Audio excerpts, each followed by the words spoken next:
Pemirsa, selama tahun 2023, terhitung sejak awal Januari lalu hingga saat ini, Polda Riau menangani sebanyak 14 perkara kebakaran hutan dan lahan yang ada di Provinsi Riau. Di mana dari 14 perkara tersebut, polisi menetapkan dan menahan 15 orang tersangka sebagai pelaku pembakar lahan.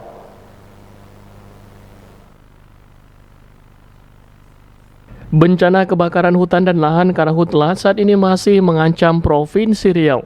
Selain faktor alam atau cuaca ekstrim, karhutla yang terjadi juga diduga karena adanya unsur kesengajaan yang dilakukan manusia yang melakukan pembakaran saat membuka lahan.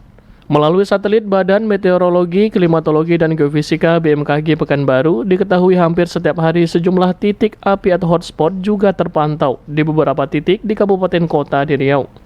Terkait karhutla yang terjadi dan sebagai antisipasi terjadinya karhutla, pihak kepolisian selaku Satgas Penegakan Hukum tidak tinggal diam, menyikapinya dengan melakukan penyelidikan.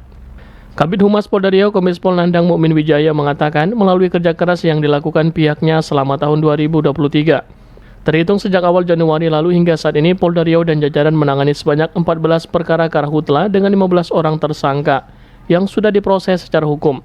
Sementara 15 perkara tersebut masing-masing berada di Polres Dumai sebanyak 5 perkara, Polres Rokan Hilir 6 perkara, Polres Inhil 2 perkara, dan Polres Kuansing 1 perkara. Penanganan karhutla dalam kaitan penegakan hukumnya, Polda Riau sudah berhasil mengungkap jumlah tindak pidananya ada 14 kasus kemudian jumlah tersangkanya ada 15.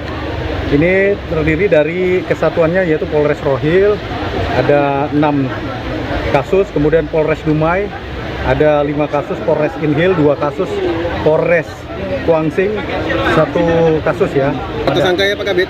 Jumlah tersangka ada 15. Nandang menambahkan selain penjarakan pelaku, pihaknya juga melakukan penyegelan atau memberi garis polisi terhadap lahan yang terbakar yang tersebar di 5 kabupaten kota di Riau termasuk di Kota Pekanbaru. Ahad Lila Isnin melaporkan.